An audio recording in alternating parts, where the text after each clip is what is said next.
nome é Júlia, sou estudante do 4º ano e vai começar o podcast Protagonistas do Futuro. Show de bola. Olá, sou Davi e estamos começando um podcast com a tia Lucélia. Olá, bom dia. Sou a professora Lucélia, sou pedagoga, mestre e doutora em Educação Especial, sou professora da Universidade Federal do Sul e Sudeste do Pará e também sou vice-reitora da mesma universidade. É um prazer estar com vocês aqui hoje. A filha fala sobre autismo? Sim, a minha família sou eu e meu filho de 11 anos, que é estudante dessa escola. E ele, desde que estava no meu ventre, convive com pessoas com deficiência, pessoas com transtorno do espectro autista. Então, ele, desde criança, ele tem muito conhecimento sobre. E é muito importante isso. A sua pergunta é muito interessante, porque a gente precisa formar todas as gerações, desde criancinha, para poder conviver com a diversidade.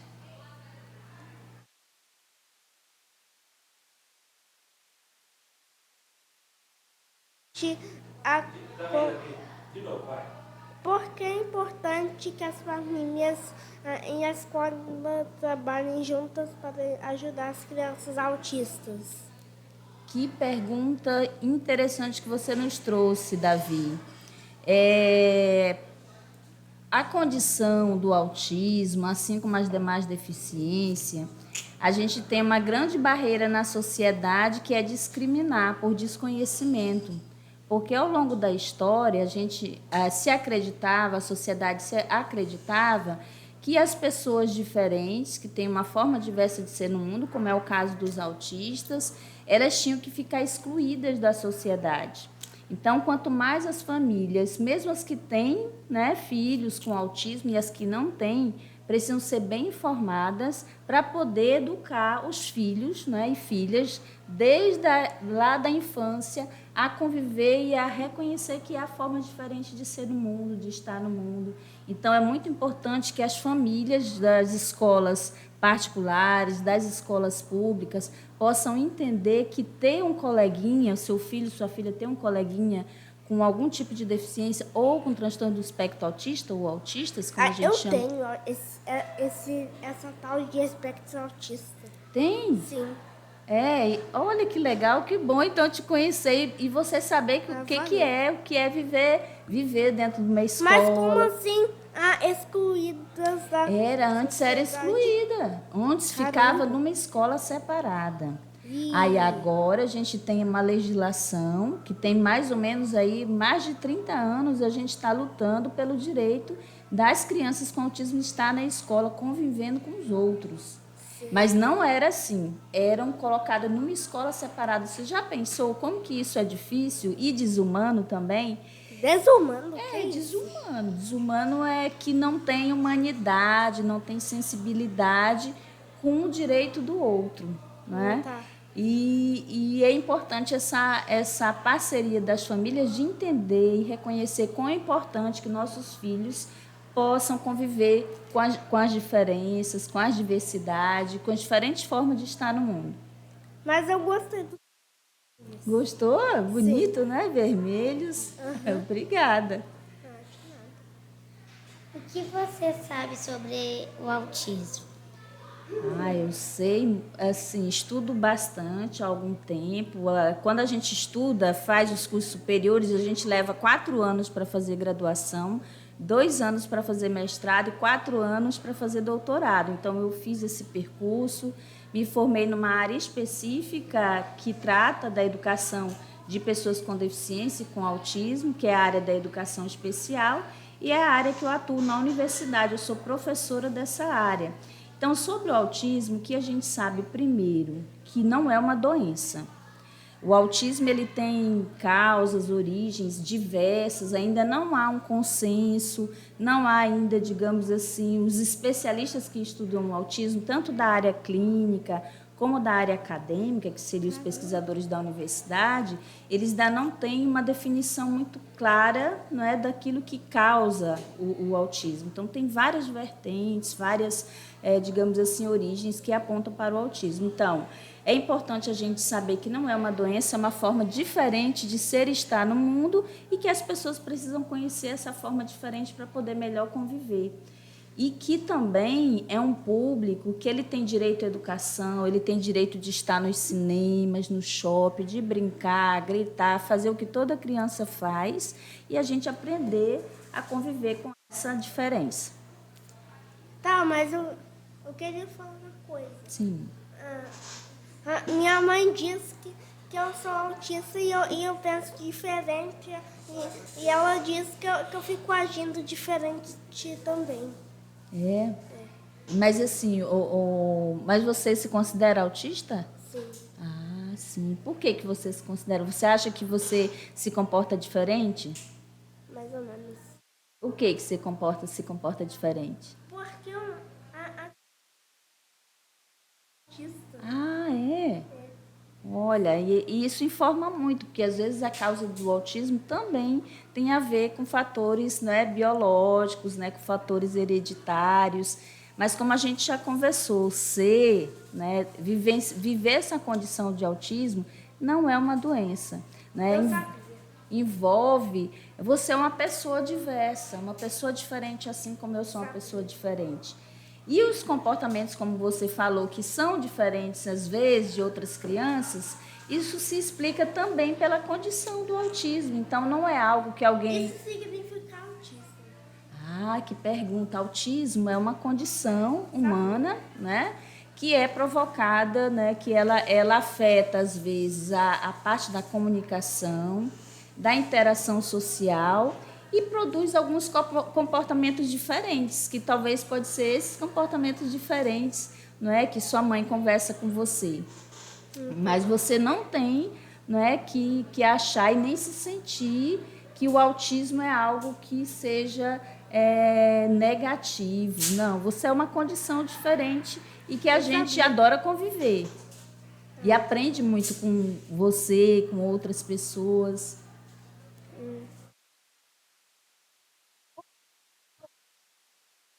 Crianças autistas a se sentirem mais seguras e felizes na sala de aula.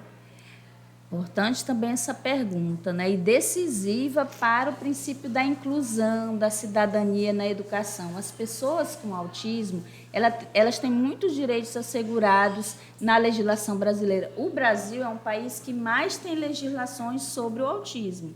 E um dos direitos é esse, aprender junto com os demais estudantes, ter atendimento educacional especializado, que são serviços que você precisa, para o professor que ministra aula para você, fazer as adequações nas atividades que precisarem, às vezes não precisa. É algo que incomoda os alunos com autismo. A informação, uma iniciativa como essa, uma entrevista sobre o tema, é algo importante para sensibilizar a escola, a comunidade, os pais, tanto os pais que têm filhos com autismo como os que não têm, para entender que o fato de ter na sala de aula uma criança com autismo não vai afetar. Tem pais que pensam isso, Davi, sabia?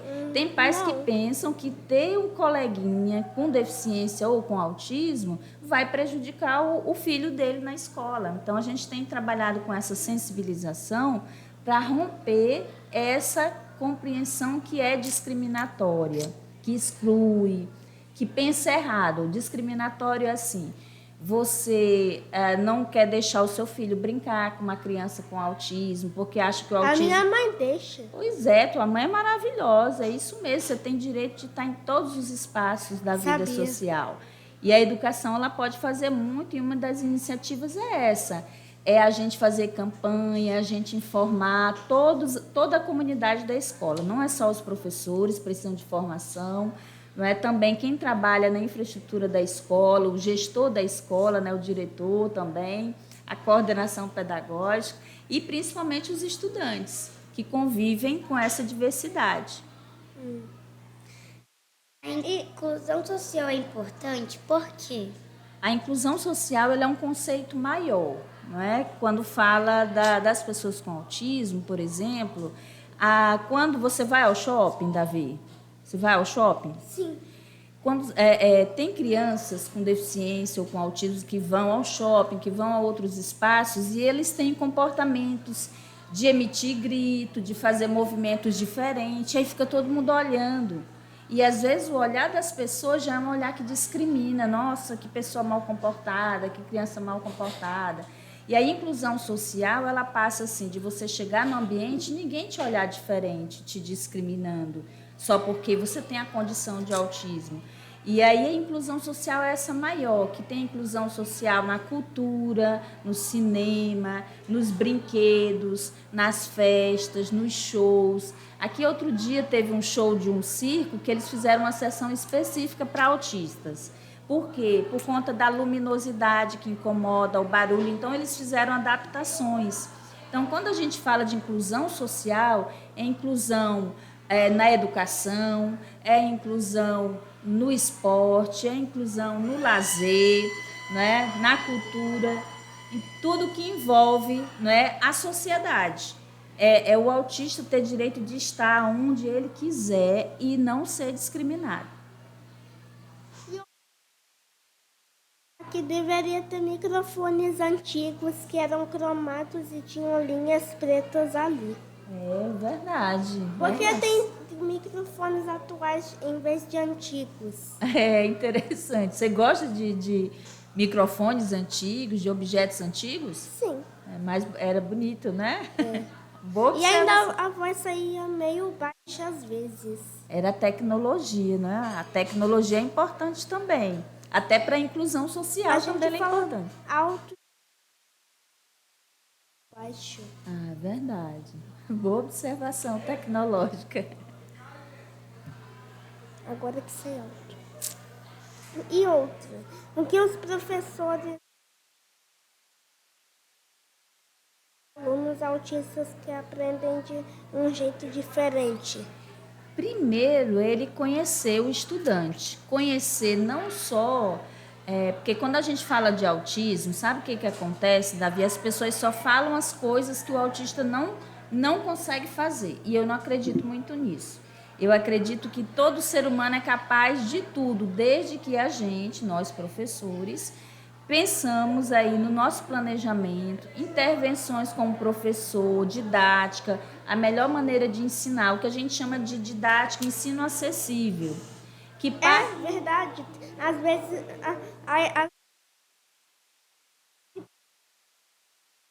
chega um professor autista. Tem um professor autista aqui? Provavelmente. Eu acho. Verdade, né? Você está falando, eu acredito. Mas, assim, os professores, eles podem, primeiro, fazer formação, eles precisam se formar para entender mais sobre o autismo, para entender como oferecer o ensino para todo mundo aprender, para os alunos das turmas conviver melhor com um aluno com autismo. E, muitas vezes, sabe, Davi, na universidade, os nossos melhores alunos dos cursos, para você ter uma ideia, que seria lá a nossa escola, são pessoas com autismo, são pessoas com deficiência. Não é? Por quê? Porque a gente precisa mudar como professor a nossa prática, para a nossa prática de fato incluir. A gente modificar as atividades, acessibilizando, a depender de cada autista, porque cada uma é de uma forma. Não dá para a gente adotar a mesma metodologia como professor. E é muito importante ter o professor da educação especial, ter uma sala de recurso multifuncional, que a gente chama, que está na lei, que é para prestar atendimento educacional especializado para os alunos com autismo. E sabia que a logo do futuro que tem um F sem o resto de cima e um bambolê formando a cabeça do F? Mas Davi, impressionante. Eu olhei para lá e não enxerguei isso. Olha o detalhe que você trouxe para a gente. Tá vendo como ser diferente? E só você consegue fazer isso. Eu não tenho autismo, mas eu olhei para lá e não enxerguei tudo isso, não. E você enxergou. Você tá vendo como é legal ser diferente também? Sim. Né?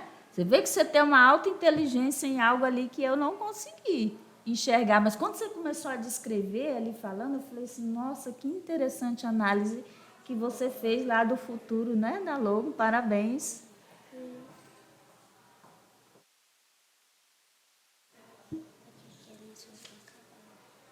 E tem uma sombra ali. Fez a outra super realista.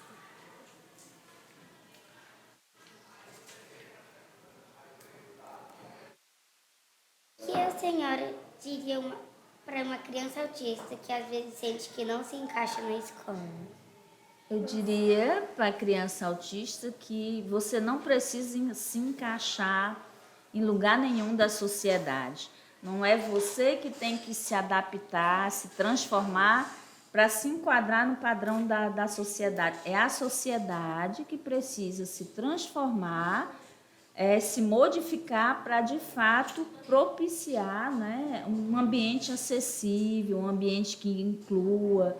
Né? Então, não sofra com esse pensamento de que você tem que se transformar ou se mudar para poder se encaixar na sociedade. É a sociedade que tem que mudar, para não ser discriminatória. O que a senhora diria para uma criança autista que às vezes não se encaixa na escola? Acho que ela fez a pergunta, né? Tem outra, Davi? É como os coleguinhas da escola podem ajudar na inclusão de crianças autistas para que todos brinquem e estudem juntos. As crianças, é isso? Primeiro, né, a gente tem muitas reflexões nesse sentido de que a criança ela não se torna, pode se tornar preconceituosa, né? Depende da educação que ela recebe. Então, eu diria para as crianças que conviver com a diferença, conviver com autistas, com crianças com deficiência visual, com crianças com paralisia cerebral, nenhuma condição, nenhuma forma diferente passa de um para o outro. Paralisia? Paralisia cerebral. Quer dizer que elas podem ficar paralisadas do... Não o autista, eu digo, tem crianças que têm paralisia cerebral também. Ainda bem que eu não tenho. Mas, assim, é muito importante que as crianças acreditem que conviver com o diferente vai tornar elas pessoas melhores. Não porque estão fazendo um favor, não é isso. É porque a gente precisa interagir com o mundo, a gente aprende interagindo com as pessoas. Então, se eu não vou interagir com o Davi porque o Davi tem autismo, quem está perdendo sou eu, porque olha o tanto que eu ia aprender com você, não é? Uhum. Então, conviver, eu diria para as crianças, convivam, aproveitem, sejam pessoas includentes, né? Pessoas acessíveis, que colaborem, que você só vai crescer como cidadã e cidadão. Encerramos o primeiro bloco. Obrigada, tia Lucélia. Obrigada, Davi. Obrigada a vocês pela entrevista, pela conversa, né? Vieram com perguntas muito importantes, então só agradecer a oportunidade de conversar com vocês e conhecê-los.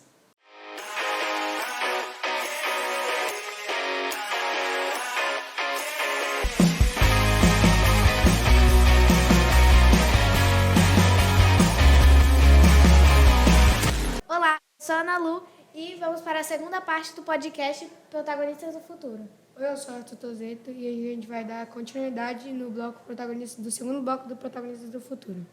Olá, Arthur. Olá, Ana Lu. Prazer estar aqui com vocês. Eu queria saber um pouquinho sobre o autismo, tipo, na fase adulta, se ele vai se... Como eu posso dizer? Se ele vai facilitando, entendeu? Tipo, porque às vezes no autismo na fase criança a gente entende algumas coisas meio erradas, assim, sabe? E aí eu queria saber se quando a gente vira adulto, a gente consegue entender, o autista ele consegue entender mais coisas, assim, entendeu? Sim, tudo depende dessa trajetória de vida do autista. Se desde o início, né, ele teve diagnóstico, ele teve as intervenções, ele teve um processo de formação na escola, na universidade, a inclusão no mercado de trabalho, depende muito dessa trajetória, quando foi diagnosticado, como que ele era tratado, porque às vezes quando não tem diagnóstico, as pessoas tratam como uma pessoa chata, uma pessoa cheia de mania, que às vezes as pessoas até excluem, não quero sair com ele porque, né, ele não presta atenção no que eu falo. Então, quando não tem diagnóstico, essa pessoa sofre muito ao longo da vida.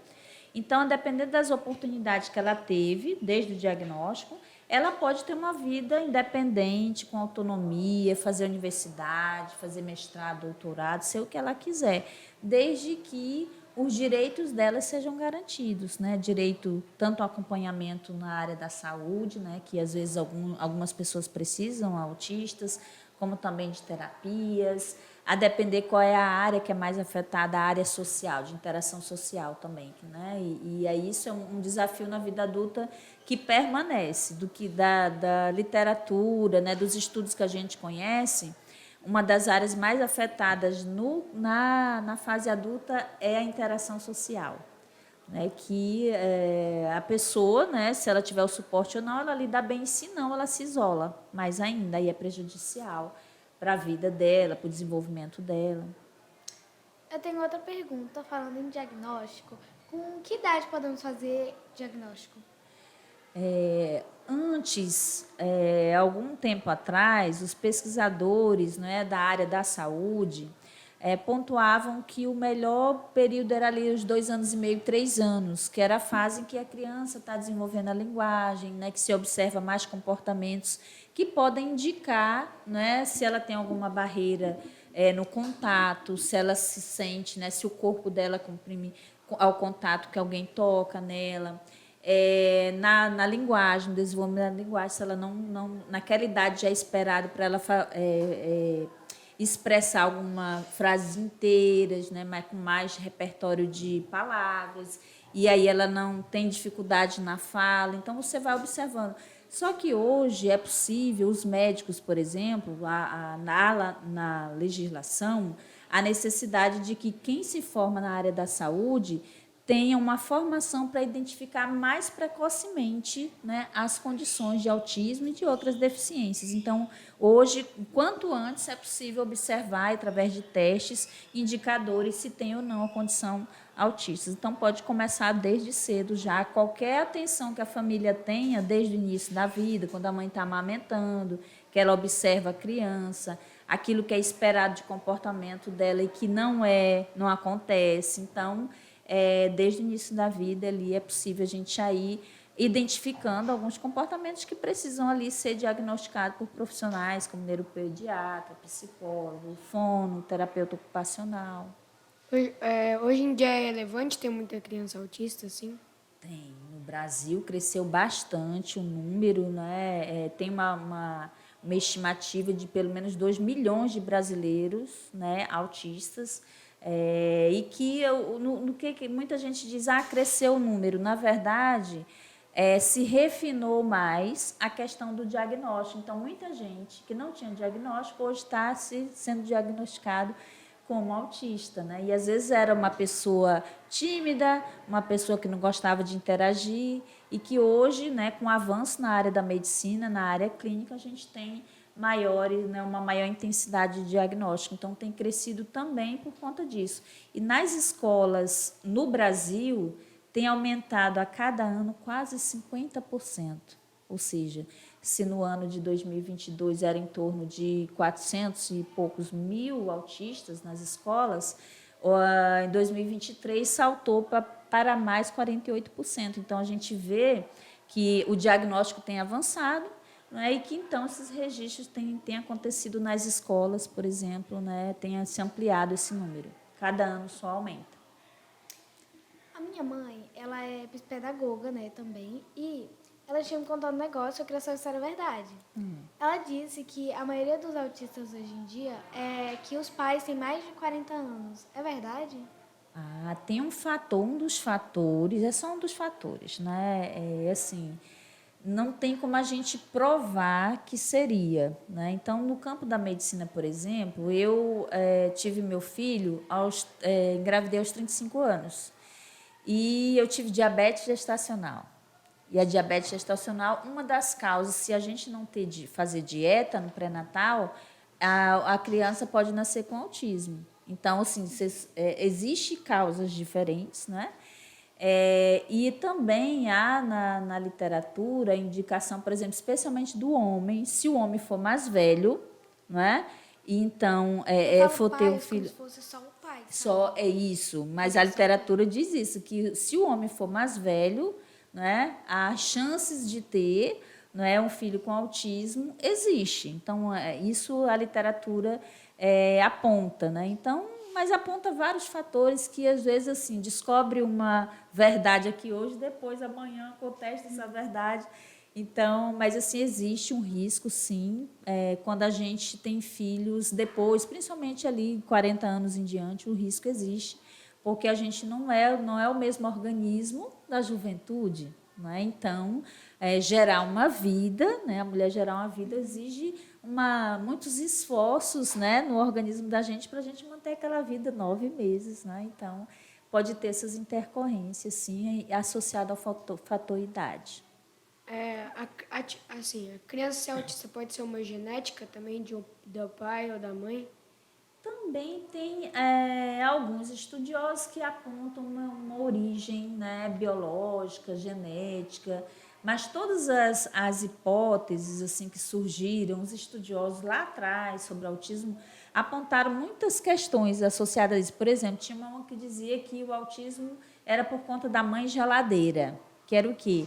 A mãe fria que não dá afeto para o filho, então ele ficou autista. Então, a gente, ao longo da história, a gente teve muitas coisas equivocadas que geraram muitos danos, por isso que é preciso, cada um dos fatores que se apontam, ter muito cuidado, ter muita responsabilidade na hora que surge algo novo sobre autismo.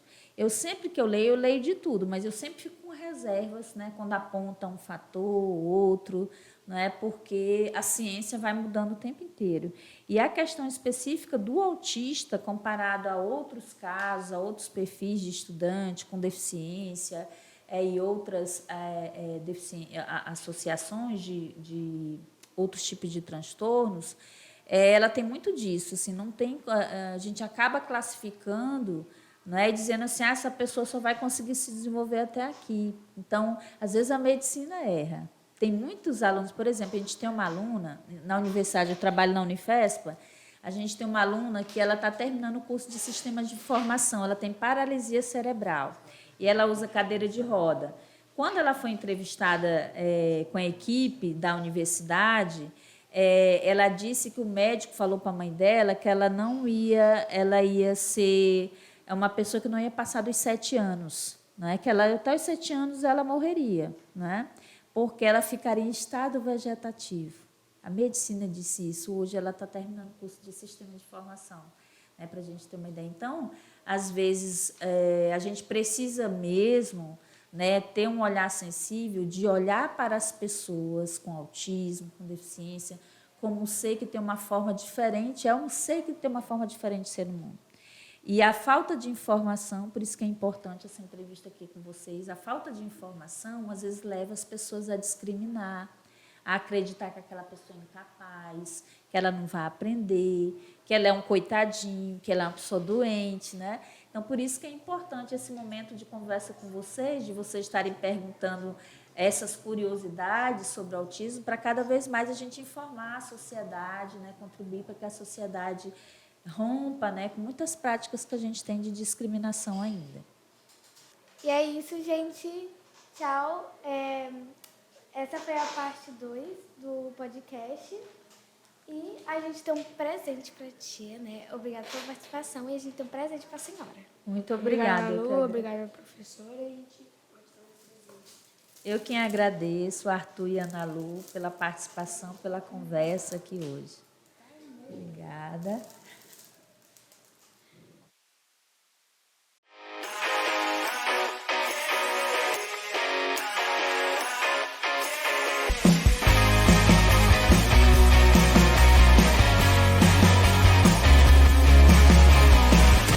Olá, eu sou Ulisses, estamos aqui de volta com o terceiro bloco do podcast Protagonistas do Futuro. Estou aqui com... Olá, sou a Maria Júlia e a gente vai continuar aqui entrevistando a professora Lucélia. Olá, um prazer estar com vocês, Maria Júlia e Ulisses. Fiquem à vontade. Quero começar perguntando como acontece o diagnóstico do autismo e como é confirmado esse diagnóstico. O diagnóstico de autismo, ele envolve vários profissionais, então não é um processo fácil, de curto tempo, né? É bastante assim demorado, o processo requer a participação de neurologista, neuropediatra, né? Em se tratando de infantes, de criança, envolve terapeuta ocupacional, fono, psicólogo, por vezes psicopedagogo tem participação também nesse processo de diagnóstico, porque é uma condição, a condição do espectro autista, que envolve vários fatores que incidem, né, na causa e como identificar. Então, assim, esse conjunto multiprofissional, então, precisa de exames, neurológico, precisa de testes, precisa de entrevista com as famílias. Então, é realmente um diagnóstico bastante complexo, porque, historicamente, o autismo sempre teve desafios nesse processo do diagnóstico, de onde provém a causa. Ainda hoje não há consensos entre os estudiosos sobre as causas reais. Existem várias possibilidades que são aventadas e que, por isso, hoje, pela Lei Brasileira de Inclusão, é necessário avaliar a condição de autismo, que se enquadra legalmente também como uma condição de deficiência pela legislação, que precisa de uma equipe multiprofissional para poder fazer a avaliação, fazer o diagnóstico, então ter realmente esse diagnóstico com qualidade. Falando nisso aí, qual dica que você dá, se aqui tem alguma, para um pai, para ele saber a partir de qual momento ele tem que levar um filho, tipo assim, se ele tem alguma suspeita assim, né, de que o filho tem alguma coisa, qual é uma dica?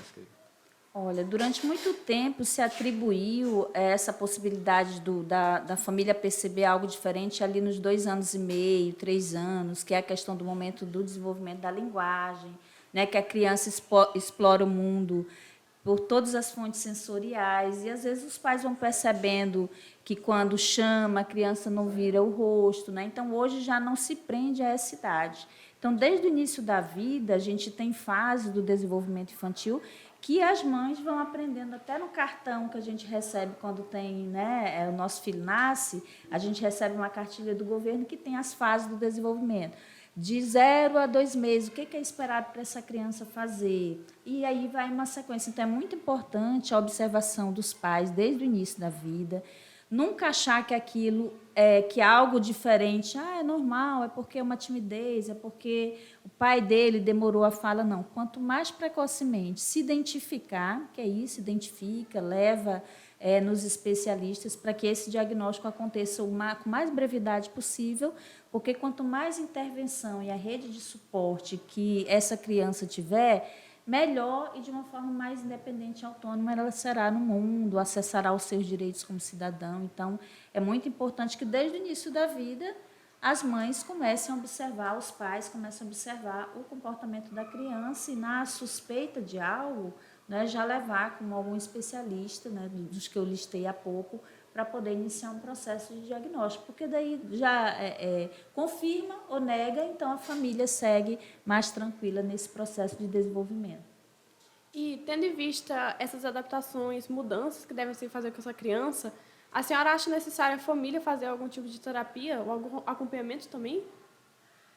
É importante, especialmente no histórico de pais, de famílias que recebem a notícia de que terá um filho com deficiência, um filho com autismo, há um impacto, há vários estágios que a família passa. Então, é super importante ela ter um acompanhamento, vivenciar espaços de terapia para fortalecer, né, as famílias nessa trajetória de acompanhar, porque não é fácil. Né? Se vocês...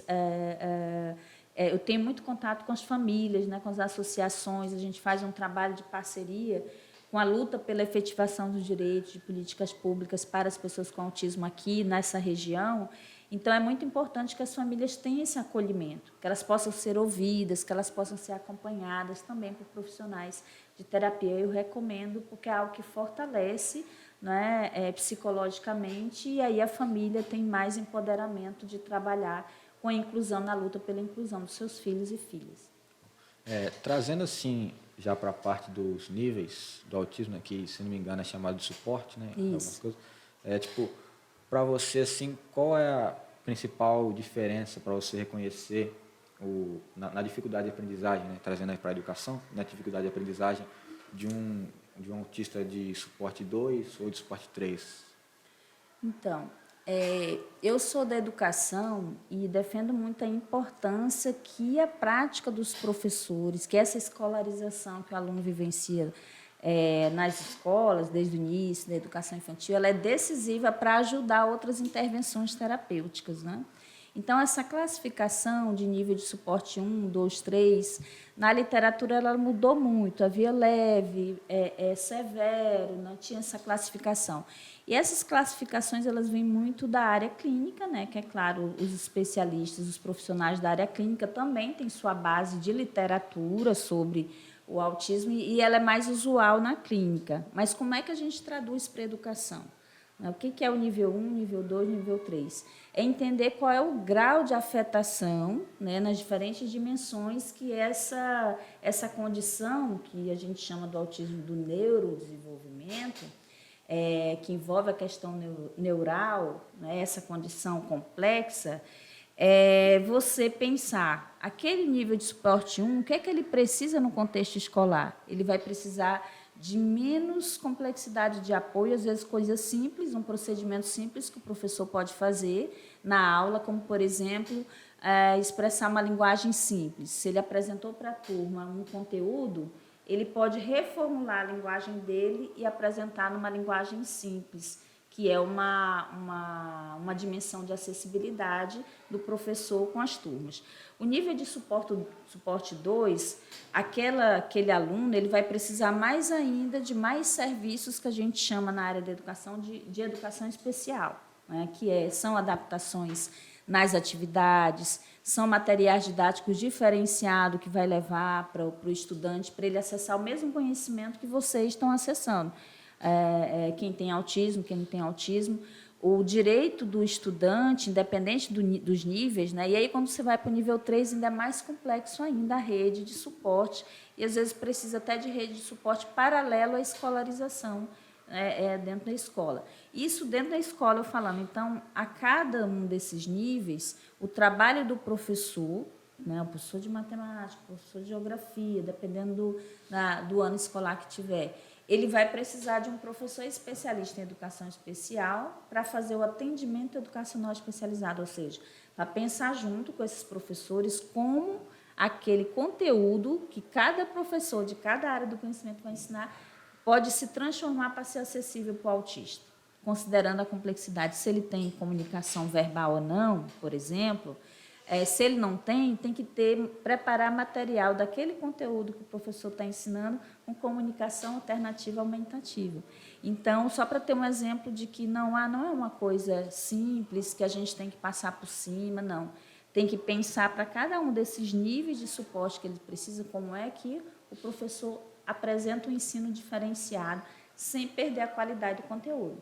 Não é que para as pessoas sem autismo vai ensinar um conteúdo e para o outro vai diminuir o conteúdo, empobrecer o currículo. Não, vai ensinar as mesmas coisas, só que por um caminho diferente, a depender de cada autista, o seu modo de aprender. Primeiro, o professor tem que entender como é que ele aprende, né? E quais esses níveis das áreas que são afetadas, se é a comunicação, se é a interação social, né? Se ele sente desafios para fazer trabalho em grupo, como é que o professor vai adequar isso, né? Para que não cause sofrimento ao aluno, né? Então, são vários aspectos que o professor tem que considerar, e na sociedade do mesmo jeito. Se ele for trabalhar, vivenciar a inclusão no mercado de trabalho, na universidade, que a gente tem bastante autistas, acho que em torno de 27 autistas a gente tem na universidade, nos diferentes cursos, e a gente tem que conhecer cada um e fazer essa transformação, adequação em todas as atividades. E tendo em vista essa necessidade de uma educação adaptada, a senhora como professora considera que no Brasil ainda há um obstáculo no que se refere assim a esse diagnóstico ou adaptação em sala de aula? Sim, a gente ainda não tem uma educação brasileira inclusiva, né? Ainda há muito a se avançar na formação dos professores. Eu considero também que um grande desafio, e talvez um caminho errado que alguns professores têm ido, é tentar levar a clínica para a sala de aula. Não, na sala de aula a gente tem que ser uma autoridade pedagógica, fazer nosso trabalho pedagógico. Então, não é para levar terapia para a sala de aula, a terapia ele faz na clínica, né? Então, a gente ainda tem muitos desafios do professor entender exatamente como é que ele pensa uma didática para garantir que todos os estudantes aprendam, né? Então, porque ele precisa fazer didáticas acessíveis, o ensino acessível, e o professor não se sente, grande maioria dos professores não se sentem preparados para trabalhar com essa escolarização do autista. Então, muitos fazem diferentes cursos, e eu falo isso por conhecimento, porque eu ofereço vários cursos, vários eventos na área. Inclusive, tem um recente que a gente abriu até para os professores daqui também se inscreverem, porque a gente precisa dessa formação dos professores para, de fato, acontecer essa mudança na prática pedagógica para ela vir nesse viés inclusivo. Mas hoje eu considero que ainda há muitos desafios e que a clínica ela ajuda, né, nas terapias, nas intervenções, mas nós, professores, precisamos recuperar o conhecimento pedagógico para poder pensar essa intervenção com os nossos estudantes com autismo. Então, eu considero que ainda não somos assim inclusivos como está na lei. Outras questões que são ausentes são os profissionais de apoio, por exemplo, que é uma figura que o Brasil ainda não tem um conhecimento claro quem é esse profissional de apoio, então varia muito. Pega um estagiário de licenciatura, se é para fazer um trabalho dentro da escola junto com o professor dentro da turma. Então, a gente ainda tem no Brasil muitos prejuízos compreensivos sobre os papéis desses profissionais. Então, ainda falta muito investimento para contratação, para concurso de profissionais para estar acompanhando também. A gente tem, no caso do autismo, na Lei Berenice Piana e no decreto posterior de 2014 sobre autismo, os direitos dos autistas, a necessidade de ter um acompanhante especializado que a lei não define quem é. Então, cada município vai fazendo de um jeito, isso atrapalha, né, o processo, a gente não tem as leis muito claras, e isso interfere como cada escola, como cada sistema de ensino vai atendendo esses estudantes. Então, considero que há muito se avançar ainda na compreensão desses profissionais que têm que dar suporte, há que se avançar também do professor entender o papel dele nesse processo de inclusão dentro das escolas, das turmas, né? E as famílias cada vez mais se informarem mais para lutar pelos seus direitos, porque são movimentos conjuntos, né? A gente, aqui em Marabá, a gente tem, falando com as famílias, a gente tem o Conselho Municipal do Direito à Pessoa com Deficiência, que abarca os autistas, a gente tem uma promotoria do direito da pessoa com deficiência, que muitas conquistas que a gente tem hoje aqui em Marabá se deve à atuação deste Conselho da Promotoria. Continuando nesse negócio das dificuldades dos professores, né? O autismo, a maioria das vezes, ele vem junto com muitas outras condições, assim, né? Tipo, altas habilidades alguma vez, ou às vezes uma dificuldade, né? De aprendizagem. Então, eu queria saber, tipo, por que isso acontece e como o professor ele pode se desdobrar para atender e ensinar todos esses tipos. É uma pergunta bem, bem complexa, né? De fato, a condição, não só a condição de autismo, mas outras deficiências, ela pode acontecer. Exemplo, aqui em Marabá, eu conheci uma criança que ela é surdo-cega e autista. Então, é de uma complexidade. Então, cada uma dessas dimensões afetadas, né, vamos dizer assim, se é na condição de autismo, se tem uma comorbidade, né, que chama alguma doença associada, ou algum tipo de outro transtornos, porque é diferente, né? O transtorno do espectro autista, ele é considerado uma condição de deficiência, e isso não é demérito, né? Porque deficiência não está associada à doença e nem a necessariamente dificuldade de aprendizagem, né?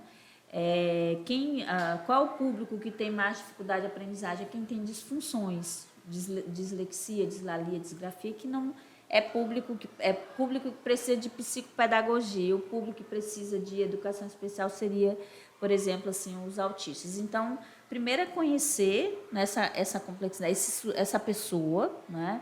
Eu, particularmente, não uso a expressão atípico, né, e típico, porque, para mim, anda na contramão do que a gente tem lutado de não usar a expressão, por exemplo, os alunos normais, os alunos anormais, que seriam com deficiência, e os ditos normais, que seriam os que não têm.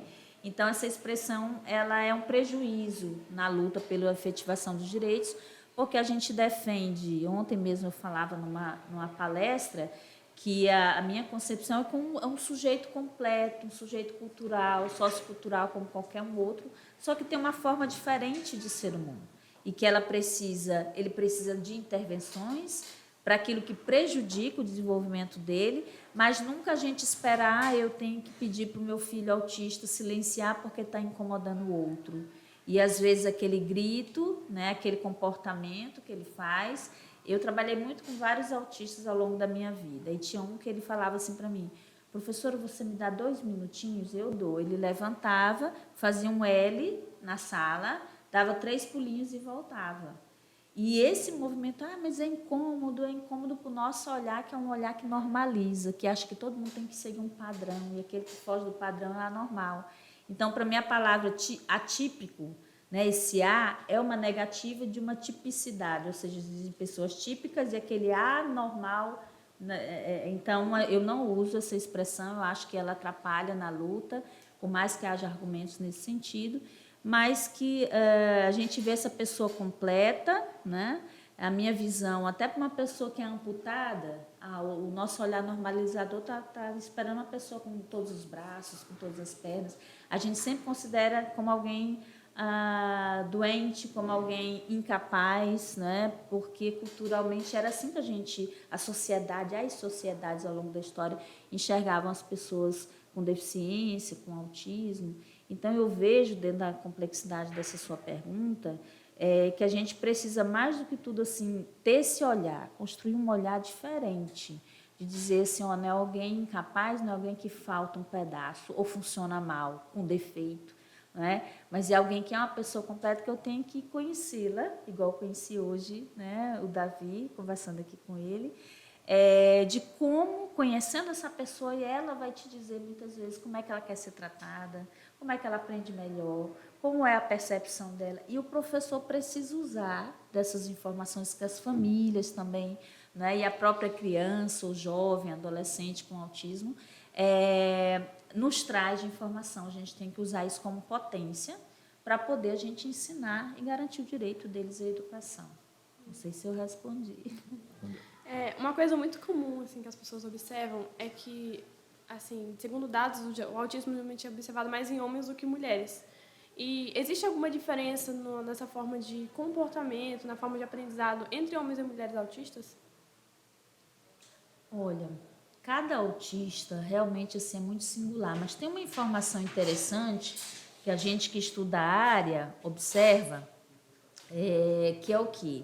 Nós, mulheres, desde o início da vida, especialmente em décadas passadas, a gente educava as mulheres para serem comportadinhas, né? O homem é aquele mais agitadinho e a mulher comportadinha. Então, existe esse estudo que comprova que a incidência é maior em homens, mas, ao mesmo tempo, existe um estudo que tem detectado a incidência de condições autistas em mulheres na vida adulta. Por quê? Como as mulheres foram educadas para serem comportadinhas, não se observava se aquilo era realmente um comportamento, né, que foi uma educação que a gente tinha antiga muito severa, ou se era uma condição autista, né? Então, hoje a gente vê uma incidência muito grande de diagnóstico em mulheres adultas de condição autistas, né, de homens também. A questão de haver ou não diferença depende da uma pergunta que ele trouxe. Essa diversidade de aspectos que se manifestam numa pessoa com autismo. Então, assim, não teria uma previsão. Tem, por exemplo, meninas identificadas com autismo que são muito mais agitadas e, né, interativas que outros. Então, acho que eu não gosto muito de taxar, né, que isso, né, em homens é mais assim, porque cada ser humano realmente é essa incógnita, né? Mas, assim, existe essa comprovação que a incidência é maior, e aí várias hipóteses, né, sobre esses fatores, mas importa saber que não é? É uma condição que às vezes ela vem com outras prejudiciais, mas assim, por exemplo, quando a gente tem casos de meninos, o transtorno de Rett, por exemplo, é um transtorno que se associa ao TEA, que o grau de deficiência intelectual nas mulheres assim é excessivo, né? É elevado, seria um tipo, né, bastante, digamos, severo, o tipo 3, porque envolve a condição do autismo e a deficiência intelectual, assim como você trouxe, né, a expressão altas habilidades, que na literatura se chama autofuncionamento, que foi a mesma coisa que Davi nos trouxe aqui. Ele olhou para esse símbolo do planeta aqui, do podcast Protagonista do Futuro, e ele fez uma análise dele que nenhum de nós realizou. Né? Então, ele fez toda uma análise do F, que faltava um pedaço, e, enfim. E isso por quê? Porque assim, o funcionamento neural é diferente e, por vezes, eles têm um alto funcionamento e hiperfoco. Então, é muito diverso. Né? A gente pode ter essa incidência do que a literatura anteriormente chamava de transtorno de Asperger, que seria que a gente vê nos filmes, né? Aquele autista que descobre código secreto, aquele autista que... E que isso, às vezes, né, até os filmes que retratam histórias de pessoas com autismo, eles, às vezes, são negativos porque mostram um padrão de autismo, que é esse de alto funcionamento. E aí as famílias, às vezes, isso vai alimentando uma esperança, né, que a família passa a exigir que todo... Né, tem famílias que fazem isso. Não, eu quero meu filho autista igual ao do filme. Não é? E a gente tem que entender que tem toda essa diversidade, que não dá para ter assim, esse padrão. Bom, muito obrigado aí pela presença da senhora, né? Muito obrigado por quem assistiu e espero que quem tiver qualquer dúvida sobre o autismo e essas coisas tenha sido respondido, né? Então, é isso. Muito obrigado e até a próxima. Até mais, gente. Muito obrigada, professora. Esclareceu muita coisa. Muitas dúvidas eu creio que foram tiradas. E eu queria homenagear aqui, já que eu soube que é o mês da conscientização do autista. E creio que essa luta de muitos profissionais como professora foi muito importante ao longo das décadas e creio que realmente muda muito. Obrigada, muito obrigada. Vocês foram excepcionais.